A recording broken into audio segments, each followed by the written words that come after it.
Bismillahir Rahmanir Rahim. Assalamu alaikum wa rahmatullahi wa barakatuh. Welcome back. Today we will be focusing on lesson number 3 from Ahsanul Qawaaid. Lesson number 3 is actually a continuation of lesson number 2. So it still focuses on the letters of the Arabic alphabet, and it gives you a bit more detail on how these letters look when they appear in the middle or at the end of a word.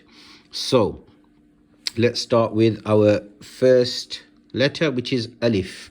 Now alif normally just looks like that. However, when alif is joined onto another, especially when it's joined onto a lam, this is how it looks.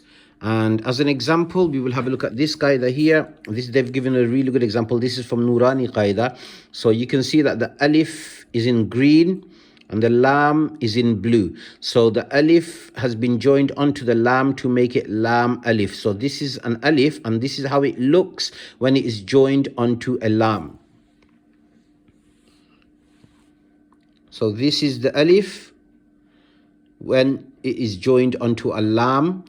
This is the alif when it is by itself, or if it is joined at the end of other letters. So if you look at the examples here, the green is the alif, the blue is the letter. So lam, alif. Alif just looks normal when it's joined onto the end of another letter besides lam. So this alif is joined onto the end of jim, and it's just a normal alif, straight. However, here, alif is joined onto the lam, and it looks slightly different. It looks a bit like this one, which is this. Okay. Mim, alif. Alif here just looks normal, straight after the mim.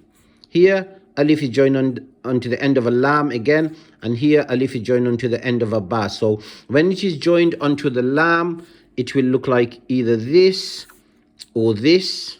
When it is joined onto any other letter besides lam, it will just look normal, like a straight line. So, alif, alif. Then we have the ba, ba, a letter of the lip, ba, lips. This is how ba looks when it appears on top of another letter. Let me give you an example. So, if we were to write bakhila, so we've got the ba on top, then we've got the kha underneath, joined onto the lam. So we've got the ba, which is on top of the kha.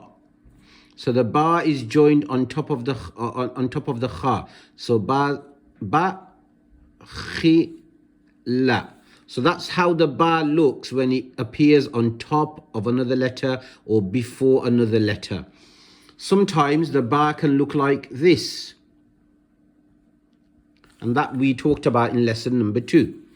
For example, if ba comes before lam, bal, that's how ba will look.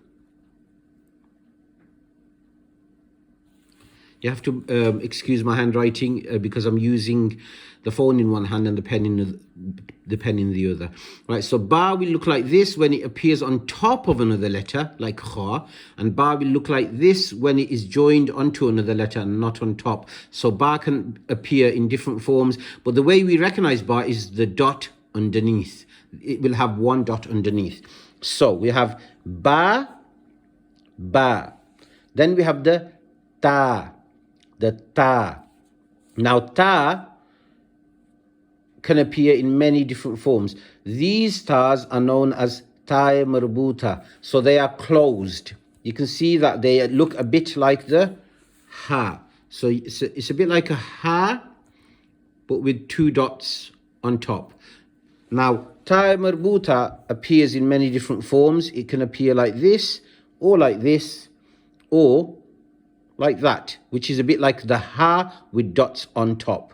Let's have a look at Nurani Qaida and how they have demonstrated the way ta looks. So if you look at this example here, this is a ta marbuta which appears at the end of is joined onto a ba. So it looks a bit like the ha. This is the ha. This is the ta marbuta, ta, with the two dots. The difference between the ha and the ta are the two dots. Ta can also appear like this. Again, we've got the two dots on top. So ta can appear in different forms. Can appear like that, or like this, or like that. Now, this ta is known as ta marbuta. This ta is used on words which are feminine.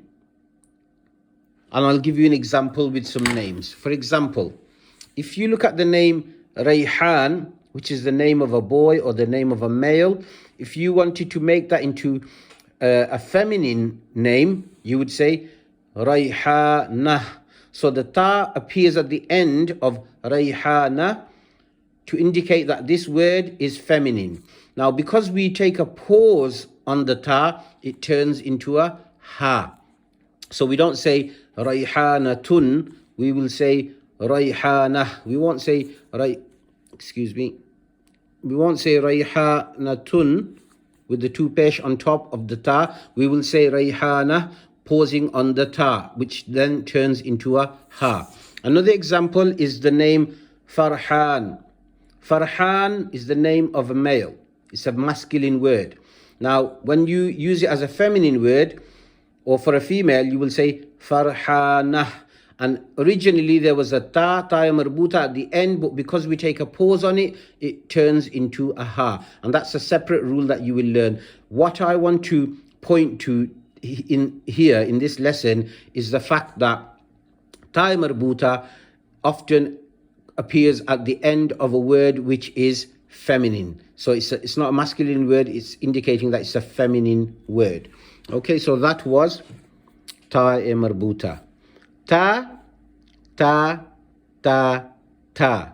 This is not ta marbuta. This is the open ta, which looks a bit like a boat. The closed one is called ta marbuta.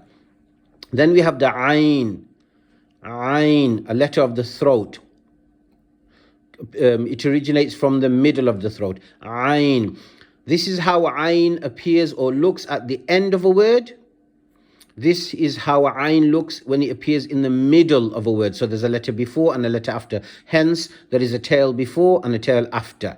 Now, the difference between the ayn, and because a lot of people get confused between ayn and ha. If you look at ayn, and the ha is here, ha, you can see that the ha is very sharp. It's got a sharp point, whereas the ayn is more like a head on top. So this is ayn, and this is ha. So you need to practice and make sure you can tell the difference between the ha and the ayn, because if you confuse the two, the meaning can change dramatically. Then we have the ghayn. Ayn, ghayn, both letters of the throat. The ghayn has a dot on top, and ghayn looks like this at the end of a word, and it looks like this in the middle of a word. Ghayn. Then we have the fa, the fa. This is how fa looks at the end of a word. This is how fa will look in the middle of a word. So there's a letter before and a letter after. Fa, one of the letters of the lips. Fa has one dot on top. There's another letter which looks very similar to the fa, which is the qaf. The difference is though that qaf has two dots and fa has one dot. They both have the heads, the circular head. This one has a circular head, but this one, the qaf, has two dots, and the fa will only have one dot. Then we have the qaf, full mouth letter, qaf, the back of the tongue touching the palate. Again, we recognize this by the two dots on top. This is how qaf will look at the end. This is how qaf will look when it appears in the middle of a word. So there will be a letter before and a letter after. This is how qaf will look. This is how qaf will look at the end of a word. Then we have the lam. Lam. Now here they've given you examples of lam, but not just lam, but lam joined on to the alif. As I spoke to you earlier about the alif here. This is a good example of lam alif.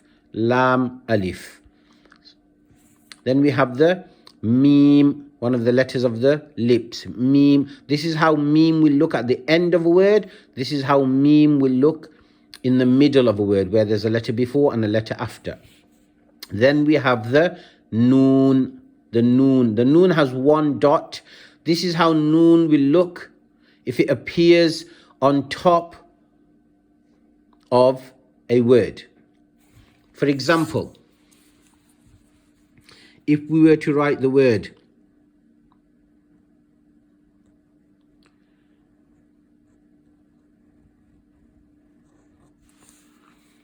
naj, so noon on top of a jim. Naj alu. Naj alu. So you have the noon on top of the jim, and that's why the noon looks like that. The way we identify the noon is with the dot on top. The sakin is on the jim. So naj alu. This is how noon looks when it appears on top of a word. If noon appears at the beginning of a word, it will look different.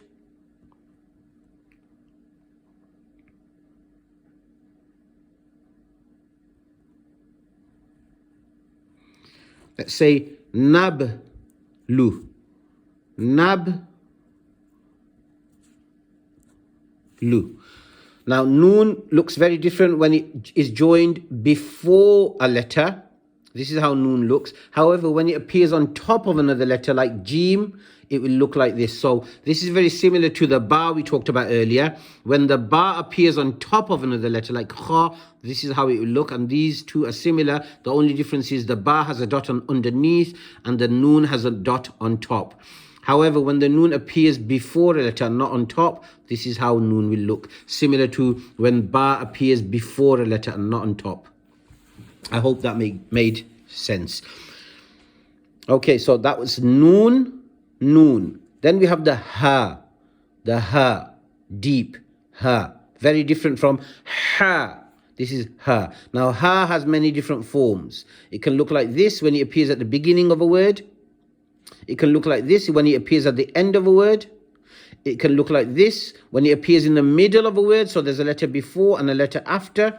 And it can look like this. It can look like, a bit like the taya marbuta without the dots when it appears at the end of a word but joined on to the end of a word. So for example, the name Farhana, the ha is joined onto the noon, and that's why it looks like that.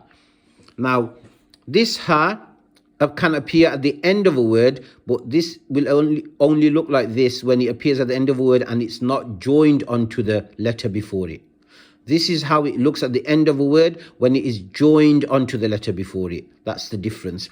This one is when it appears at the beginning of a word, and this is when it appears in the middle of a word. That's why you've got a tail before and a tail after, so that we can join it to the letter before and the letter after.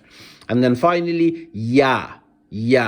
You identify that with the two dots underneath. Now, with this ya, you can see that they've missed a little bit on top. That's because that's so that they can the ya can be joined onto a letter before it. So there can be a little tail that joins onto the ya. Please practice this lesson thoroughly before moving on to the exercise. Identifying the letters correctly, using the marks and formation of the letters is crucial. Please watch my video on the exercise for lesson 3 to get some ideas on how to practice recognizing these letters. May Allah subhanahu wa ta'ala grant us the ability to learn the Quran, act upon it and teach it to others. Assalamu alaikum wa rahmatullahi wa barakatuh.